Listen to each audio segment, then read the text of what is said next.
So, hello! Ayun, so, very excited ako to give the guidelines kasi I think it's been 2 months since parang inactive ata ako. But then, ayun, no, I really am excited to share kung ano yung prayer ko this time. So, what am I going to share, no? I'm going to share yung passage, no? For me, it's kind of intense. Medyo intense yung passage. Kasi it talks about the second coming of Jesus and well, some of it, no? Pero, this passage talks about kung ano yung mangyayari in the near future. Then, I have a few questions, no? Have you ever wondered what's going to happen in the near future? May idea ka ba kung ano yung mangyayari sa'yo in your near future? Siguro, nasa isip mo, no? Maybe in 10 or 20 years from now, kung nasaan ka, kung anong ginagawa mo, kung anong klaseng tao ka na. Well, in this passage, no, he talks about the future, which is yung pagbalik niya. Pero, he doesn't just tell us to sit and wait. He is giving us the signs to look for the teachers on how to live in this life of things. So, na-experience mo na ba na may moment sa buhay mo na gusto mong tumayo ng matindig, ng matikas sa kung ano yung pinaniniwalaan mo? Have you ever experienced in a moment where you had to stand firm? Kailangan mong pangatawanan kung ano yung pinaniniwalaan mo. Even if sobrang hirap. Or sige, punta tayo, no, sa relatable tayong lahat. Naranasan mo na ba na gawin ang lahat para sa taong mahal mo, even if it costs you everything?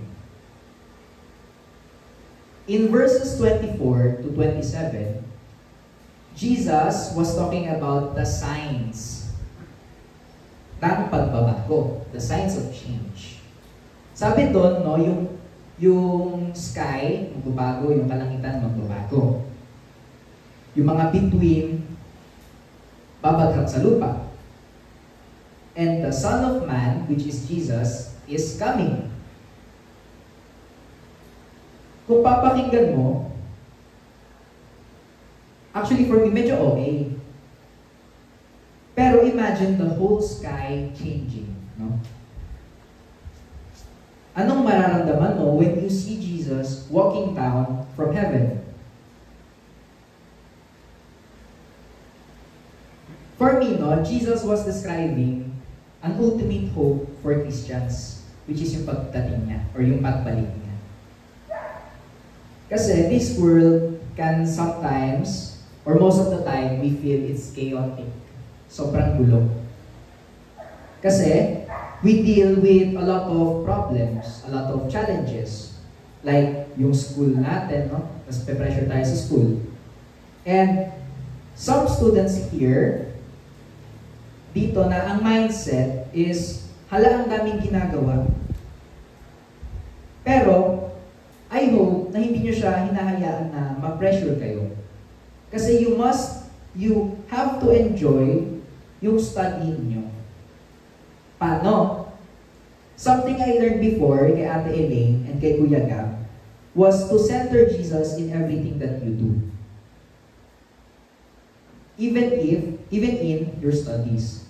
You may feel stressed, you may feel pressured, or overwhelmed, but at least you get to enjoy yung ginagawa mo, which is yung studying mo.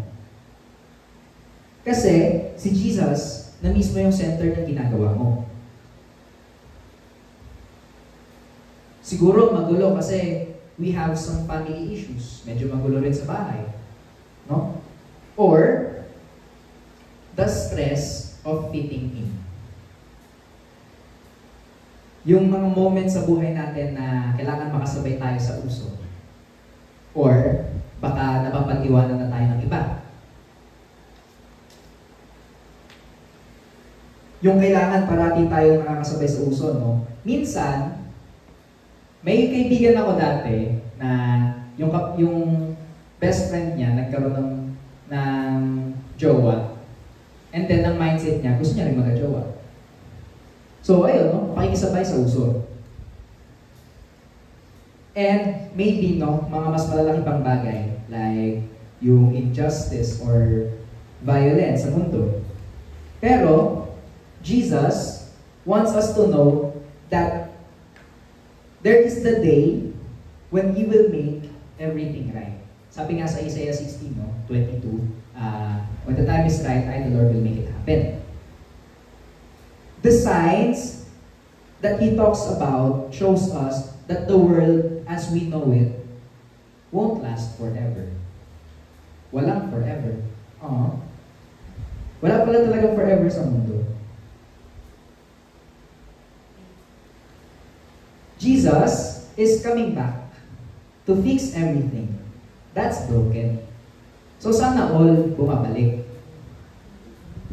But this time, no, to make everything new. And that is, He's going to build His kingdom to earth. So, when things, no, seem crazy or out of control or hindi na natin makontrol yung mga bagay-bagay, remember na God's plan is moving forward. Yung mga plano ni God sa buhay natin is working. We just have to trust the process. And then, at the end, is actually a good thing for those who follow Jesus. Kasi at the end, we are going to be blessed. In verses 28 to 31, Jesus uses yung example ng fig tree. Nalimutan ko yung Tagalog ng fig tree, but yeah, yung fig tree. Tinuturo niya doon kung paano maging handa, kung paano maging ready sa pagbalik niya.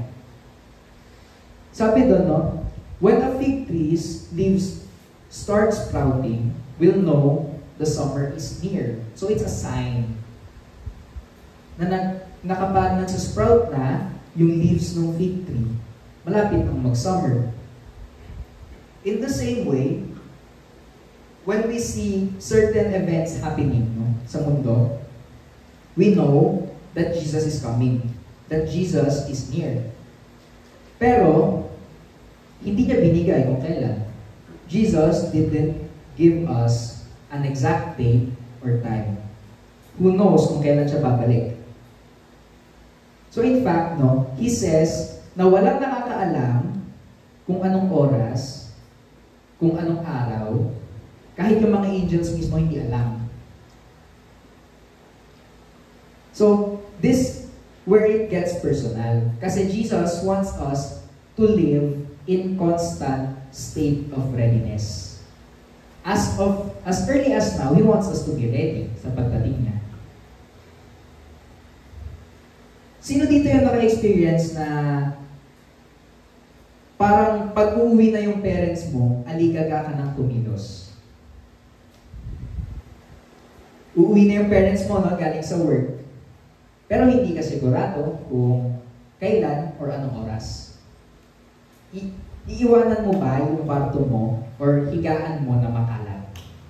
Or kapag hindi ka nakapagsaing at nakapaghugas ng plato, anong gagawin mo? Ako, for me, kapag wala akong pasok, most of the time, or almost the whole day, nakahiga lang ako. And pag napansin ko na medyo madilim na around 5:30 na, ayun na yung sign na kailangan ko nang bumangon kasi kailangan ko nang mag-asikaso. Kailangan ko nang mag-prep para sa hapunan.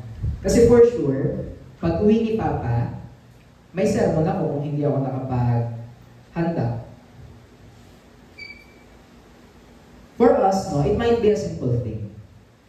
Pero, at the same time, it's not.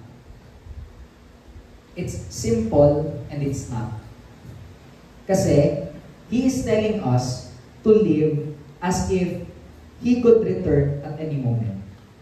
He wants us to be ready kasi gusto niya na ready tayo pag balik niya.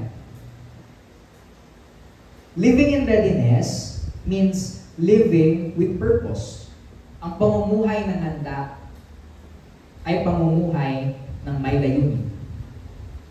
It means following Jesus today, making yung choices that reflect His love, and not getting too comfortable with things that pull us away from Him.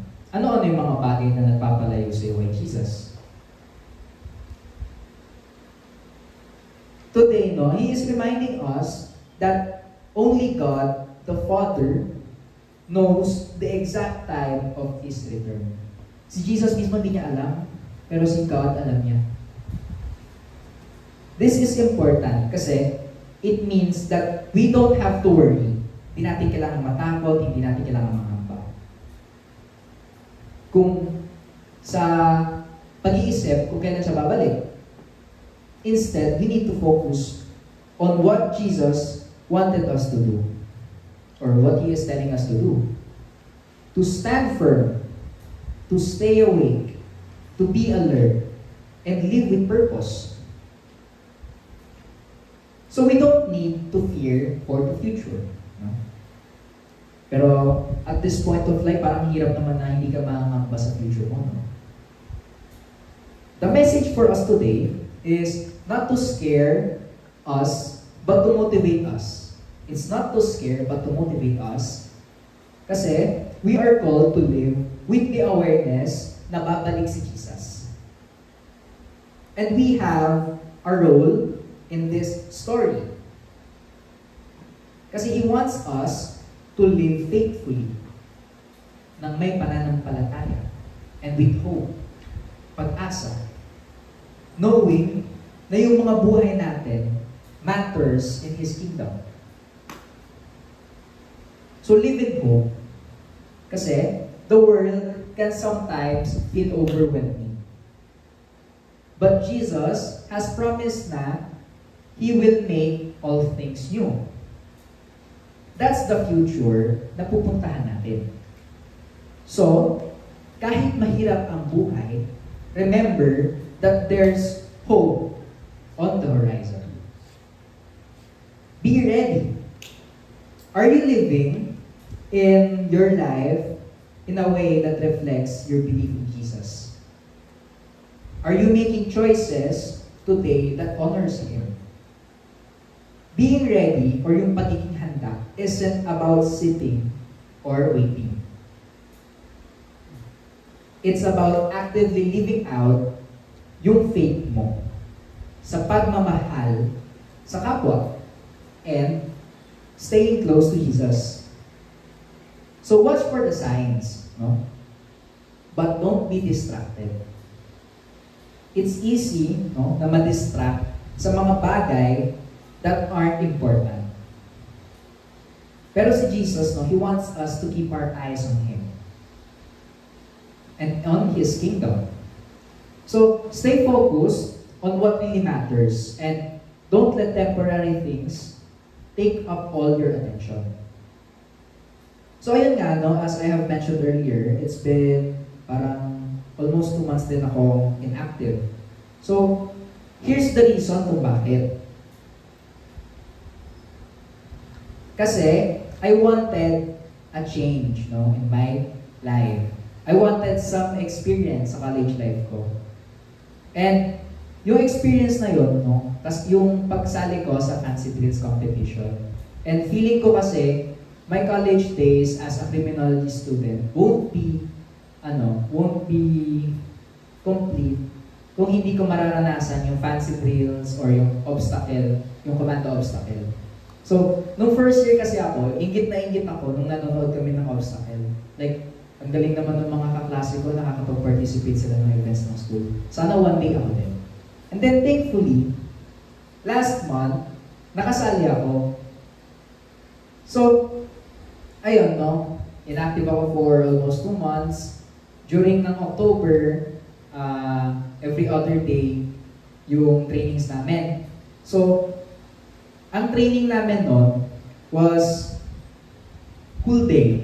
No? Gigising ako ng 3 a.m., aalis ako sa bahay ng 4 or 4:30, call time namin 5, nasa Antipolo na ako by 5:30, tapos 6:30 a.m. mag-start yung training namin. Tapos magja-jogging pa kami nun. Iikot pa kami nun.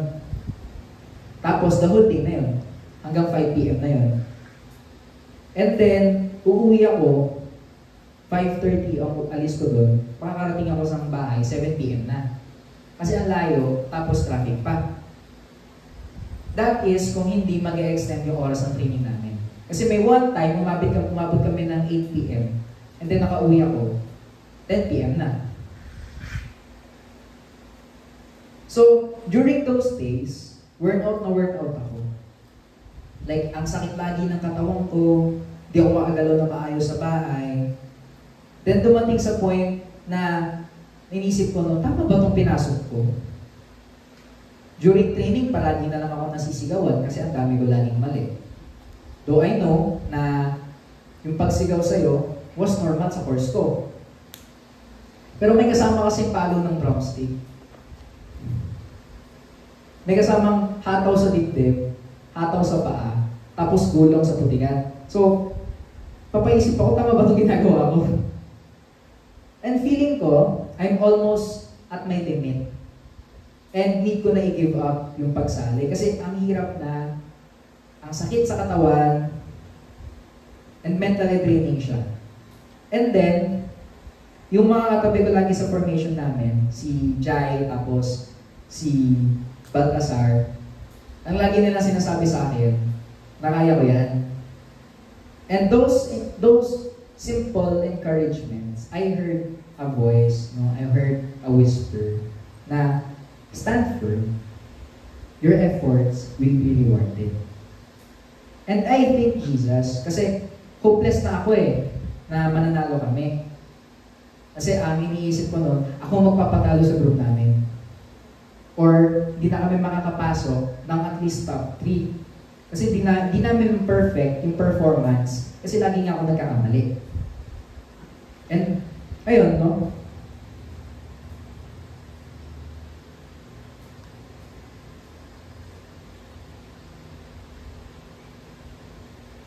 And ayun, yung performance namin, since we persevered, nanalo kami.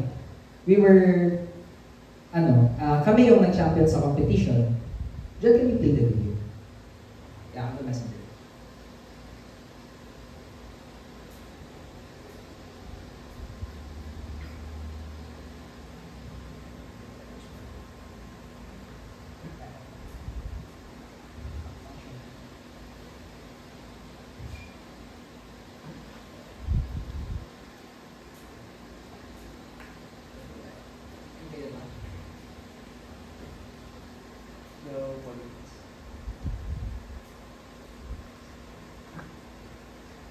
Yeah, take two.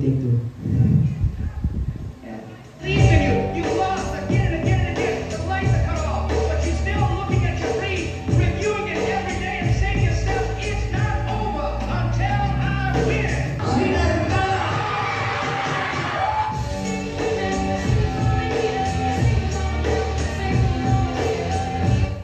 And so, konting highlights lang kasi kinat ko yung lead kasi may mga kasama diyang video nung magti-training kami, tas may kasama doon sa cuts na gumugulong sa putek, tas pinapalo ng drumstick, tas nagpo-push up. So tinanggal ko na lang kasi medyo intense. Ayun, no? Us standing firm sa kung ano yung pinapagawa or ini-invite tayo ni Jesus is so great na kung ano yung inaakala natin hopeless na, doon pa pala magsisimula yung pag-asa. So Jesus is coming back. It's going to be amazing and it's going to be worth the wait. Until then, no, we are called to live with hope. We are called to stay ready and to stay focused on what matters the most. As we wait for Jesus, let's be like the wise servant in Jesus' other parables. Always alert, always ready, and always living in a way that reflects yung love niya at yung katotohanan ni Kristo. Let's make sure that when He comes, He finds us faithfully following Him. So as you head into the week, or even the rest of your days, remember to live like Jesus is coming back today. So how would you want to be living when He shows up? Paano mo gustong makita ka ni Jesus na namumuhay kung babalik siya ngayon? So let that guide yung choices mo at yung actions mo sa buhay mo. So Jesus calls us to be watchful and ready for His return.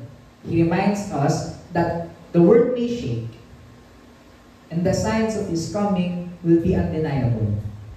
Pero, in the midst of uncertain things and this chaos that we are experiencing in this world, He invites us to stand firm in our faith. Standing firm doesn't mean we won't face struggles. Hindi ibig sabihin na nagpapakatatag ka, you won't feel or you won't experience struggle. But it does mean na we hold on to what we know is true. Even when the world around us seems to crumble. Yung promise ni Jesus that He will return to set things right. And we can live with hope because of that. He also calls us to be active, to live in a way na kung babalik na siya, He finds us faithful and ready. So, today, I invite you to stand firm. Stand firm sa paniniwala niyo, sa promises ni Jesus. To stand firm sa mga desisyon mo sa buhay and to live with your purpose. Stand firm in making choices na nagre-reflect to His love and His kingdom. Stand firm knowing that you are never alone in this journey. Kasi God gives us the strength to remain steadfast. Let's choose today to stand firm. Standing firm is also a choice. So stand firm in the truth that no matter the pressures we face, no matter how much problems yung ma-experience natin, we keep our eyes on Jesus. We keep our eyes on Jesus to live in hope and be ready for the day when He returns in power and glory. So, yun lang po. Maraming salamat. So, I prepared actually 6 questions siya. But you feel free to choose kung ano lang kaya nyo sagutin. First question, paano mo maiugnay yung pagiging alerto at handa sa iyong pananampalataya ngayon? Ano ang ibig sabihin ng stand firm or pagiging matatag sa iyong buhay bilang isang kabataan na sumusunod kay Kristo? Or, sa mga hamon at pagsubok na kinakaharap mo, paano ka makakatayo ng matatag sa iyong pananampalataya at magpatuloy sa pagtiwala kay Jesus? So, yung 4 sa baba, yung 3 sa baba is yung general questions natin. So, feel free na lang kung anong sasagutin niyo.